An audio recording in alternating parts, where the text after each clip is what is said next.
Oh no! Skrajšala sem nohte in zdaj so ful debeli. A se je tebi že kdaj to zgodilo?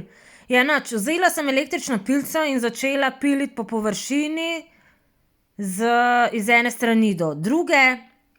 S tem sem znižala stresno cono in hkrati ves čas delam prosti rob nohta, da vidim, koliko sem že pobrala barve dol, da ne bom preveč slučajno stanjšala.